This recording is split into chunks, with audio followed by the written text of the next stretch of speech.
দর্শক, সীমান্তে ভারত রীতিমতো যুদ্ধ করছে। একেবারেই পান থেকে চুন খসলেই গুলি অথবা নির্যাতন, আঘাত, যার কারণে প্রতিনিয়তই কিন্তু একদিন দুদিন পরপরই মৃত্যুর খবর আসছে। তেমনই ঘটনা ঘটেছে কমলগঞ্জ মৌলভীবাজারে।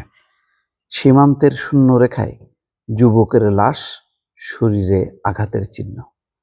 এখন নির্যাতন করে মেরে ফেলার নানা রকম গুলি করছে, পাশাপাশি নির্যাতনও করছে।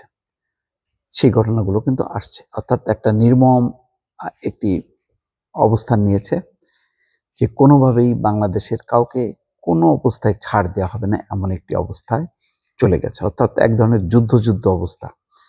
অর্থাৎ একটা শত্রু দেশকে যেভাবে গণ্য করা হয়, বাংলাদেশ অনেকটা সেই পর্যায়ে উপনীত হয়েছে। মৌলভীবাজার বড়লেখায় বাংলাদেশ ভারত সীমান্তের শূন্য রেখা থেকে গোপাল বাগতি নামের এক যুবকের লাশ উদ্ধার করা হয়েছে। 36 বছর বয়স। জানি না গোপাল বাগতি হিন্দু না মুসলিম, তো তারা তো আর ধর্ম বর্ণ পরিচয় দেখছে না, দূরের থেকে গুলি করে দিচ্ছে। আজ রোববার দুপুরে লাশটি উদ্ধার করে বিজিপি ও পুলিশ। তার শরীরে আঘাতের চিহ্ন রয়েছে বলে জানিয়েছে পুলিশ। গোপাল উপজেলার নিউ সমনবাগ চা বাগানের মোকাম সেকশনের সাবেক ইউপি সদস্য অকিল ব্যক্তির ছেলে। তিনি চা বাগানে কাজ করতেন। বড়লেখা থানার ভারপ্রাপ্ত কর্মকর্তা মোহাম্মদ আব্দুল কাইয়ুম বিষয়টি নিশ্চিত করেছেন। স্থানীয় সূত্র বলছে যে গতকাল শনিবার সকালে গোপাল সহ আরো কয়েকজন শ্রমিক বাঁশ কেটে আনতে পাথারিয়া পাহাড়ের দুর্গম জঙ্গলে যান। সেখান থেকে বাড়ি না ফেরায় স্বজনরা তাকে খোঁজাখুঁজি শুরু করেন। আজ ভোরে তারা খবর পান যে বিজিবি 52 ব্যাটালিয়নের বিওসি টিলা বিওপির আওতাধীন সীমান্ত পিলারের মধ্যবর্তী শূন্য রেখার জঙ্গলে একটি লাশ পড়ে আছে। খবর পেয়ে বিজিপি ও থানা পুলিশ স্বজনদের নিয়ে ঘটনাস্থলে গিয়ে গোপালের লাশ শনাক্ত করে পরে লাশ উদ্ধার করে পুলিশের কাছে হস্তান্তর করা হয়।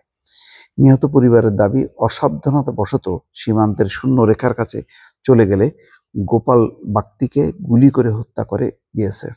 গোপালের শরীরে গুলির চিহ্ন রয়েছে। দর্শক, তাহলে দেখেন, শূন্য রেখে গেছে, তার মানে এখনো সীমান্ত ক্রস করেনি। নিহত গোপাল বাগতির সঙ্গে থাকা শ্রমিকদের বরাত দিয়ে দক্ষিণ ইউপি চেয়ারম্যান ইমরান আহমেদ বলেন, গোপাল বাগতি সহ আরো কয়েকজন দিনমজুর পাহাড়ে বাঁশ কাটতে যান। এ সময় বিএসএফ গুলি করলে গোপাল বাগতি নিহত হন। তার সঙ্গে থাকা অন্যরা সেখান থেকে পালিয়ে আসেন। ভয়ে তারা মুখ খোলেনি।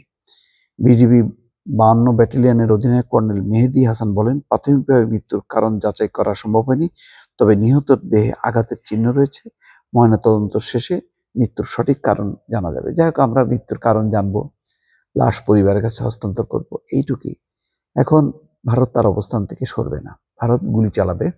ভারত কোন অবস্থাতে ছাড় দেবে না। যেভাবেই পারে তারা আঘাত করবে, হয় শারীরিকভাবে নির্যাতন করবে, গুলি করবে, কোনো না কোনোভাবে তারা মারবেই। এই হচ্ছে তাদের সীমান্ত নীতি।